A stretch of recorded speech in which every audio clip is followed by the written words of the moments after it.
kontinu atau tidak dapat dibagi lagi. Yang kedua ada Aristoteles yaitu menyatakan atom bersifat kontinu atau dapat dibagi atau menjadi terus menerus.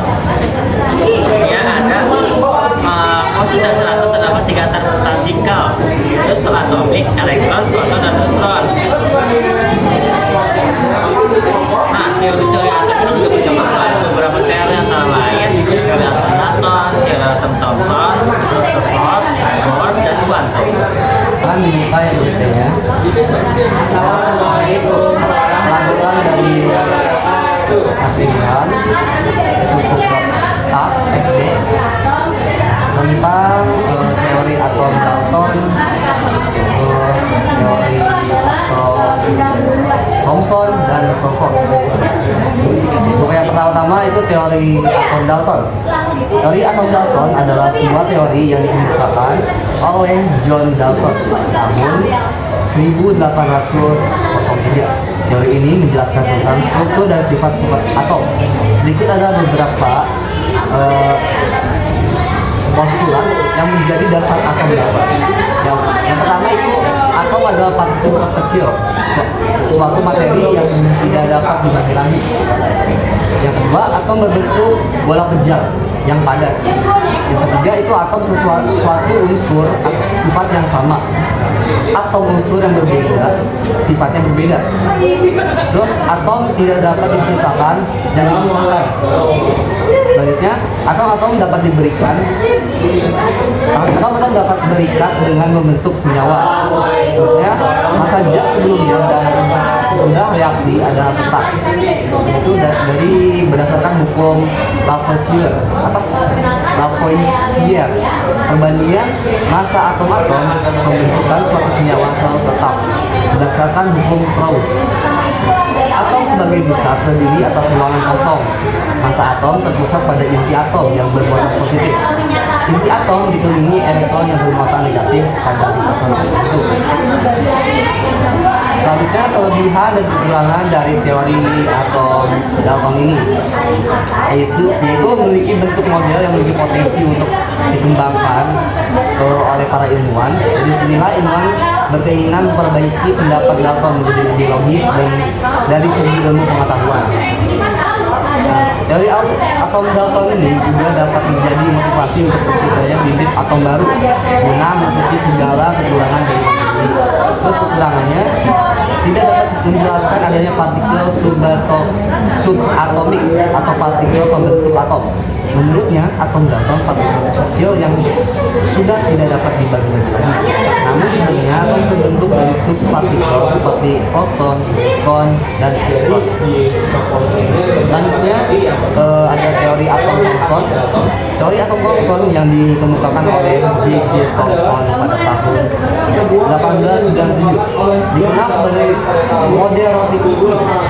Dalam model ini, atom digambarkan sebagai bola bermuatan positif dengan elektron bermuatan negatif tersebar di dalamnya, mirip seperti kismis dalam roti. Teori ini muncul setelah Thomson menemukan elektron melalui eksperimen tabung sinar katoda yang menunjukkan bahwa atom tidak bersifat indivisible atau tidak dapat dibagi, seperti yang dinyatakan oleh teori Dalton yang sebelumnya, melainkan terdiri dari partikel subatomik. Kelebihan dan kekurangannya, teori Thomson itu memiliki kelebihan menjadi cikal bakal pengembangan struktur atom.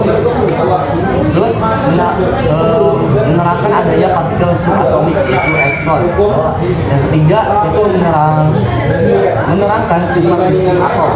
Kekurangan dari teori ini itu tidak dapat menjelaskan struktur inti atom. Terus yang kedua tidak menjelaskan stabilitas atom. Yang ketiga itu bertentangan dengan eksperimen hamburan Rutherford itu pada teori selanjutnya ya. Yang keempat itu tidak akan menjelaskan spektrum atom. Selanjutnya teori atom Rutherford. Atom sebagai besar terdiri atas ruangan kosong.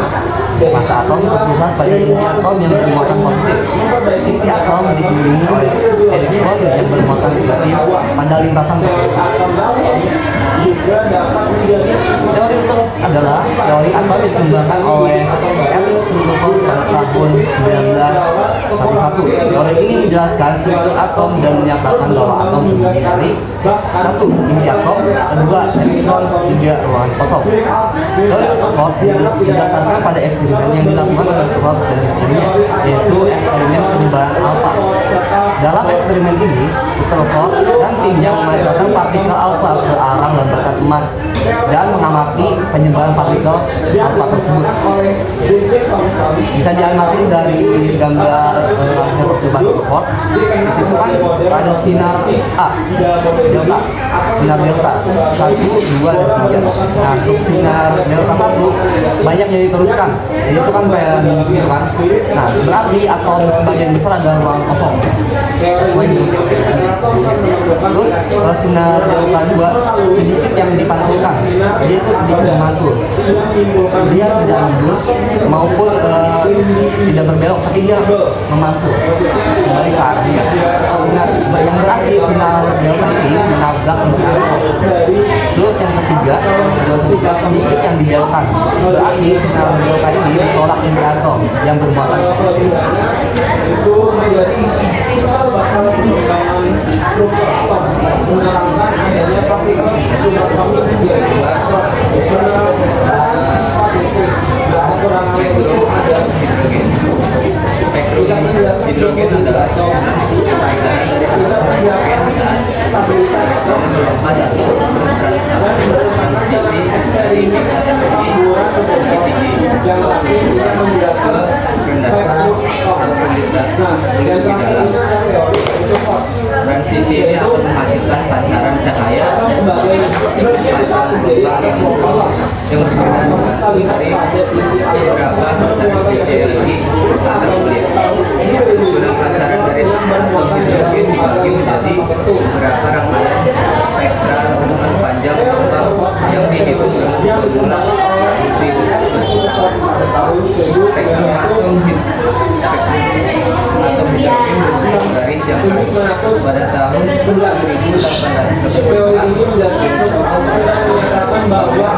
menggunakan rumusan darah empiris tentang panjangan gelombang pada garis spektrum dan hidrogen untuk persamaan sebagai berikut.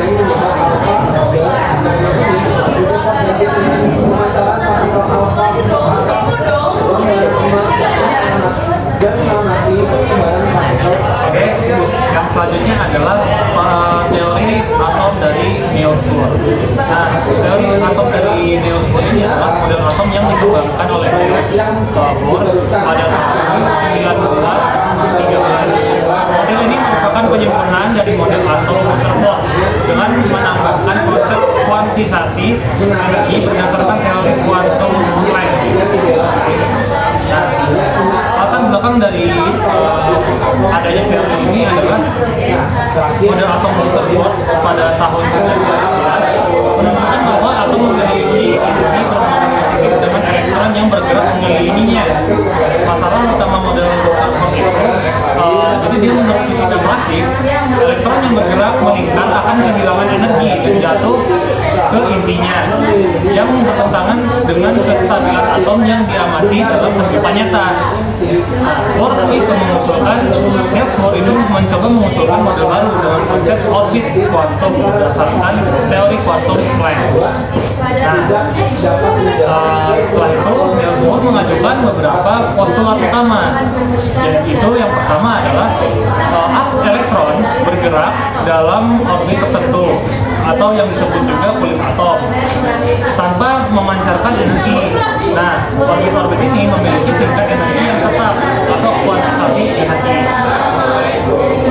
Elektron, yang kedua, elektron dapat berpindah dari satu orbit ke orbit lain dengan menyerap atau memancarkan energi dalam bentuk foton sesuai dengan rumus L sama dengan L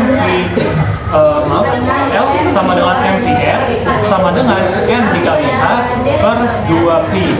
L-nya itu momentum sudut, p-nya itu laju elektron, r-nya itu jari-jari lintasan, n-nya itu bilangan kuantum atau nomor lintasan.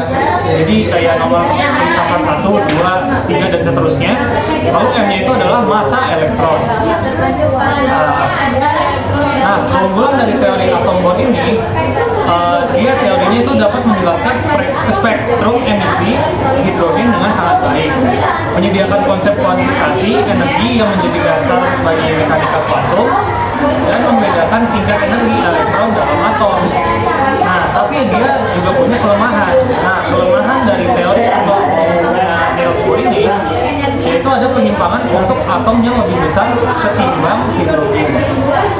Dan yang kedua itu ada, yaitu tidak dapat menerangkan efek Zeeman yang terjadi ketika atom ditempatkan pada medan magnet elektron. Nah, terus kelemahan ketiga yakni Bohr hanya menjelaskan spektrum atom hidrogen, tetapi tidak menggambarkan spektrum atom dengan jumlah elektron yang lebih banyak. Di sini saya akan menjelaskan prinsip dalam konfigurasi elektron. Yang pertama itu adalah larangan Pauli. Larangan Pauli itu salah satunya tidak ada 2 elektron dalam satu atom yang memiliki keempat bilangan kuantum yang sama dan maksimal 2 elektron dalam satu orbital dengan spin berlawanan. Yang kedua itu ada aturan Hahn. Elektron akan mengisi orbital yang kosong terlebih dahulu sebelum berpasangan dalam orbital yang sama. Yang ketiga itu ada aturan Aufbau. Elektron mengisi orbital dari tingkat energi lebih rendah ke tingkat yang lebih tinggi. Jadi kesimpulan dari teori atom kuantum menjelaskan bahwa elektron tidak bergerak dalam lintasan, tetapi seperti pada model Bohr. Sebaliknya, elektron memiliki kemungkinan berada di daerah tertentu yang disebut orbital, yang dapat dijelaskan dengan bilangan kuantum dan prinsip mekanik